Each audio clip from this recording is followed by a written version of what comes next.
Hello dear students, welcome to winners academy. Winners একাডেমিতে তোমাদের প্রত্যেককেই স্বাগত জানাই। দেখো, আমরা আপকামিং যে মিসলেনিয়াস এক্সাম আছে সেই এক্সামের উপর বেস করে আমরা কিন্তু প্রিভিয়াস ইয়ার কোশ্চেনের একটা এপিসোড শুরু করেছিলাম। আজকে আরো একটা গুরুত্বপূর্ণ ক্লাস নিয়ে তোমাদের কাছে হাজির হয়েছি। তোমরা প্রত্যেকেই খুব কেয়ারফুলি দেখতে থাকো ক্লাসটা, এবং যে সমস্ত এক্সট্রা ইনফরমেশন আমি তোমাদেরকে দেবো তোমরা সেগুলোকে অবশ্যই নোট ডাউন করতে থাকো। তো দেখো, এখানে আমাদের 11 নাম্বার কোশ্চেনটা আমরা যদি দেখি তাহলে দেখতে পাচ্ছ এখানে বলা আছে যে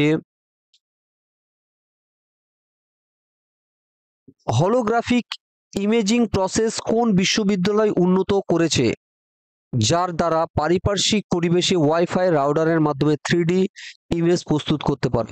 দেখো, কোশ্চেন লেভেলটা একটু ভালো করে জাস্ট ইমাজিন করো। এই কোশ্চেন লেভেলটা কিন্তু যথেষ্ট ডিপ কোশ্চেন, সুতরাং তোমাদের কিন্তু এখন যে পড়াশুনো করতে হবে সেটা কিন্তু ডিপলি পড়াশুনো করতে হবে। বোঝা গেছে? তো দেখো, এই যে আমরা কোশ্চেনটা দেখতে পেলাম, এক্ষেত্রে আমরা যেটা বুঝতে পারছি সেটা হচ্ছে আমাদের ক্ষেত্রে যেটা হবে, এই ক্ষেত্রে কিন্তু আমরা অ্যান্সার পেয়ে যাব কি, অপশন ডি কিন্তু আমাদের রাইট অ্যান্সার হয়ে যাবে, অর্থাৎ technical university of Munich. Technical university of Munich কিন্তু আমাদের রাইট অ্যান্সার হয়ে যাবে। ক্লিয়ার? নেক্সট কোশ্চেন দেখো আমাদের কি আছে। নেক্সট কোশ্চেন আমরা যদি দেখি তাহলে বলছে মানুষের শরীরে কটি গুরুত্বপূর্ণ পেশি আছে। এটা কিন্তু একটা সায়েন্সের কোশ্চেন, তুমি বুঝতে পারছো। আর আমরা মিসলেনিয়াসের ক্ষেত্রে দেখেছি সায়েন্সের উপরে কিন্তু কোশ্চেনগুলো বেশি থাকছে। মানুষের শরীরে কটি গুরুত্বপূর্ণ পেশি আছে, প্রত্যেকে ট্রাই করো তোমাদের অ্যান্সার গুলো দেওয়ার জন্য। দেখো, এক্ষেত্রে আমরা যদি দেখি মানুষের শরীরে কিন্তু মোট 630টি পেশি আছে। অবশ্যই তোমরা কিন্তু এগুলো 630টি। এখন ঘটনা হচ্ছে 630টি পেশি আসে, কিন্তু হাড় বা অস্থির সংখ্যা যদি বলে এটা তোমাদের জেনে রাখা দরকার, কারণ অস্থির সংখ্যা আসে, অস্থির সংখ্যা কিন্তু হয়ে যাবে 206। ক্লিয়ার? এটা মনে রাখবে। আচ্ছা, পরে কোশ্চেন দেখো, শরীরের সবচেয়ে ছোট পেশির নাম কি? খুব ইম্পর্টেন্ট কিন্তু একটা বিষয়। অর্থাৎ আমাদের শরীরে যে ছোট পেশিগুলো আছে সেটা মূলত আমাদের কর্ণে অবস্থিত। তোমরা নিশ্চয়ই দেখতে পাচ্ছ যে আমাদের এই পাশের ছবিটা তোমরা খেয়াল করে দেখতে পাচ্ছ যে যে স্টেপেডিয়াস স্টেপেডিয়াস মাসেলস স্টেপিডিয়াস মাসেল তোমরা এখানে ফলো করছো নিশ্চয়ই। এই যে পেশিটা, এইটা কিন্তু মানবদের সবচেয়ে ছোট পেশি। এছাড়া এই পেশিগুলো তোমরা মনে রাখবে, মেলিয়াস, ইনকাস, এগুলো কিন্তু সব কর্ণে অবস্থিত। বোঝা গেছে? তাহলে আমাদের অ্যান্সার হবে অপশন ডি। পরের কোশ্চেন তোমরা যদি দেখো, এখানে বলতে চাইছে যে মানুষের শরীরে মানুষের শরীরের চুল যে পদার্থ দিয়ে তৈরি, ঠিক সেই রকম পদার্থ দিয়ে তৈরির কি? হাঁটু, দাঁত, নখ, চামড়া। দেখো, মানুষের শরীরের চুল এবং নখ যে পদার্থ দিয়ে চুল এবং নখ কিন্তু সেম পদার্থ দিয়ে তৈরি না, সেটা হচ্ছে কি, কেরাটিন নামক এক ধরনের প্রোটিন। কেরাটিন নামক এক ধরনের কি হচ্ছে প্রোটিন। তোমরা অবশ্যই কিন্তু এগুলো নোট ডাউন করে নিও, এই প্রোটিন দিয়ে কিন্তু তৈরি। পরে কোশ্চেন দেখতে দেখো, লেখা আছে ইলেকট্রোকার্ডিওগ্রাম পরীক্ষাটির কাজ কি? অর্থাৎ আমরা যেটাকে শর্ট ফর্মে বলি ইসিজি। ইসিজির কাজ কি? তোমরা এখানে নিশ্চয়ই দেখতে পাচ্ছ ইসিজির কাজ। তাহলে আমাদের এক্ষেত্রে অ্যান্সার হবে কি, এটা হৃদস্পন্দনকে মাপে, অর্থাৎ অপশন ডি কিন্তু আমাদের রাইট অ্যান্সার হয়ে যাবে। এই ক্ষেত্রে মনে রাখতে হবে এটা হচ্ছে একটা ইলেকট্রিক্যাল সিগন্যাল অফ হার্ট। এটা হচ্ছে একটা ইলেকট্রিক্যাল সিগন্যাল অফ হার্ট, এটা কিন্তু মনে রাখবে। হ্যাঁ, হার্ট। আচ্ছা, নেক্সট কোশ্চেন আমরা যদি দেখি তাহলে তোমরা দেখতে পাবে আমরা নাম্বার 16 কোশ্চেন, যে জিকা ভাইরাস, এটা কিন্তু একটা most important question. Zika virus এই যে রোগ যে ছড়ায় সেটা কিসের মাধ্যমে? মশা, কুকুর বা বিড়ালের মাধ্যমে। সেক্ষেত্রে আমাদের অ্যান্সার কি হবে? না, এক্ষেত্রে আমাদের অ্যান্সার যেটা হবে সেটা হচ্ছে জিকা ভাইরাস ছড়ায়, কিন্তু আমাদের অপশন কি রাইট অ্যান্সার হয়ে যাবে। প্রত্যেকে দেওয়ার চেষ্টা করো। আমাদের রাইট অ্যান্সার হয়ে যাবে কিন্তু মশার মাধ্যমে জিকা ভাইরাস ছড়ায়।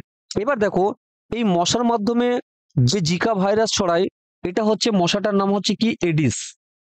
মনে রাখো, এডিস মশা। এই এডিস মশার মাধ্যমে আরো কয়েকটা রোগ ছড়ায়, সেটা হচ্ছে কি ডেঙ্গু।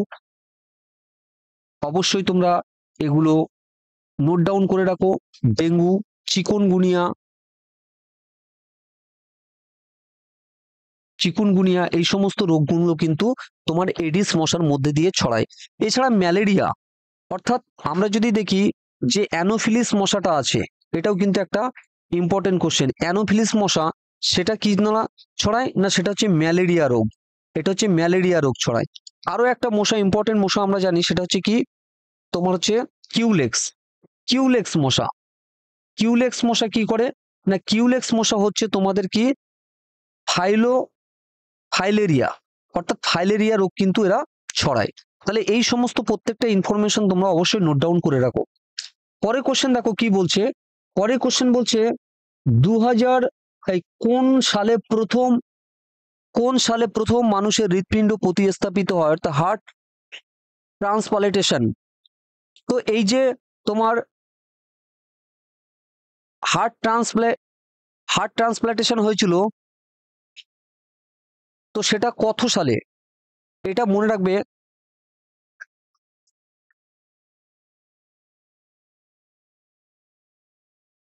হার্ট ট্রান্সপ্লান্টেশন হয়েছিল তোমার হচ্ছে, অপশন হয়ে যাবে আমাদের কি, হ্যাঁ তোমরা দেখো বিষয়টা হচ্ছে আমাদের, আমি বারবার একটা কথাই বলছি, আমাদের কিন্তু এই কোশ্চেনগুলো একটু ডিপ লেভেলের কোশ্চেন আসবে, ক্লিয়ার? তো সেই ক্ষেত্রে তোমাদের কিন্তু খুব ভালো করে এগুলো ডিপলি পড়াশুনো করতে হবে। সেক্ষেত্রে আমাদের অপশন হয়ে যাবে কিন্তু সি, অর্থাৎ 1967 সালে। না কে করেছিল এটা মনে রাখবে, ডক্টর হচ্ছে ডক্টর ক্রিশ্চিয়ান বার্নার্ড। ঠিক আছে, ডক্টর ক্রিশ্চিয়ান বার্নার্ড কিন্তু এটা করেছিল, এবং এটা হয়েছিল মনে রাখবে সাউথ আফ্রিকাতে। এটা সাউথ আফ্রিকাতে হয়েছে। কিন্তু এর সঙ্গে আরো একটা ইনফরমেশন তোমাদেরকে জেনে রাখা দরকার। ফার্স্ট ইন ইন্ডিয়াতে কত সালে হয়েছিল সেটাও তোমাদের কিন্তু অবশ্যই জেনে রাখা দরকার। সেটা হচ্ছে 1994 সালে। না কোথায় হয়েছিল, এমসে হয়েছিল, সেটা হচ্ছে কি নিউ দিল্লি, অর্থাৎ নিউ দিল্লিতে কিন্তু এটা হয়েছিল। অবশ্য তোমরা কিন্তু এই নোট ডাউন গুলো করে রেখো। এরপর হচ্ছে পরবর্তী কোশ্চেন যেটা তোমাদের আছে, সেটা হচ্ছে তোমরা দেখতে পাচ্ছ এইডস এর পুরো নাম কি। এইডস, এখান থেকেও খুব গুরুত্বপূর্ণ কোশ্চেন গুলো আমাদের আসে। এইডস এর পুরো নাম কি, অর্থাৎ এক্ষেত্রে আমাদের অ্যান্সার হয়ে যাবে কি না, অ্যাকোয়ার্ড ইমিউনো ডেফিসিয়েন্সি সিনড্রোম। এটা কিন্তু আমাদের কিন্তু এইডস এর ফুল ফর্ম হয়ে যাবে। এছাড়া আমরা আরো একটা কোশ্চেন আমাদের আসে, এইচআইভির ফুল ফর্ম তোমাদেরকে কিন্তু জেনে রাখা দরকার। এটা হচ্ছে হিউম্যান ইমিউনো ভাইরাস। এটা হচ্ছে কি হিউম্যান ইমিউনো, অবশ্যই তোমরা প্রত্যেকে কিন্তু নোট ডাউন করে নাও, ইমিউনো ভাইরাস, ক্লিয়ার? এটাও কিন্তু আমাদের আসে। এটা কিন্তু একটা আরএনএ ভাইরাস, এটা আরো মনে রাখবে, এটা হচ্ছে কিন্তু একটা আরএনএ ভাইরাস, ক্লিয়ার? এটা একটা আরএনএ ভাইরাস। আচ্ছা পরের কোশ্চেন তোমরা দেখো, কোন লেন্স ব্যবহার করা হয় ভগ্ন দৃষ্টিকে সংশোধন করার জন্য? ভগ্ন দৃষ্টিকে সংশোধন করার জন্য কোন লেন্স ব্যবহার করা হয়? অর্থাৎ এক্ষেত্রে আমাদের অ্যান্সার হয়ে যাবে সিলিন্ড্রিক্যাল লেন্স। এছাড়া দেখো আরো কিছু আমাদের চোখের রোগ আছে, সেটা হচ্ছে মায়োপিয়া। এই যে মায়োপিয়া যে রোগটা হয়, সেটা মূলত যে তোমার লেন্সের প্রয়োজন হয় সেটা হচ্ছে কি না অবতল লেন্স, ক্লিয়ার?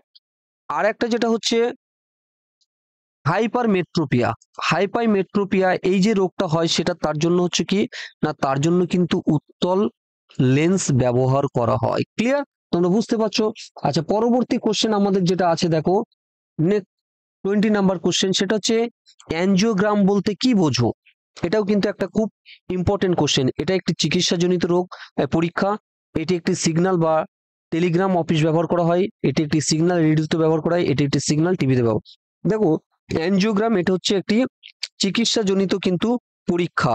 এই মনে রাখবে, এই পরীক্ষার মধ্য দিয়ে কি হচ্ছে, ধমনীর ব্লক, এটা হচ্ছে ধমনীর যে ব্লক আছে সেই ব্লক নির্ণয় করা হয়। ক্লিয়ার? বুঝতে পারছো, ধমনীর ব্লক কিন্তু নির্ণয় করা হয়। তো তোমরা অবশ্যই প্রত্যেকে কিন্তু আমার চ্যানেলটাকে সাবস্ক্রাইব করে রাখো এরকম গুরুত্বপূর্ণ ক্লাস পাওয়ার জন্য। আমি পরবর্তী আবার আর একটা ক্লাসে তোমাদেরকে আরো কিছু নতুন নতুন কোশ্চেন নিয়ে হাজির হব। তোমরা প্রত্যেকে ভালো থেকো, সুস্থ থেকো এবং অবশ্যই চ্যানেলটাকে সাবস্ক্রাইব করে রাখো। পরবর্তী আরো একটা ক্লাসে তোমাদের সঙ্গে দেখা হচ্ছে।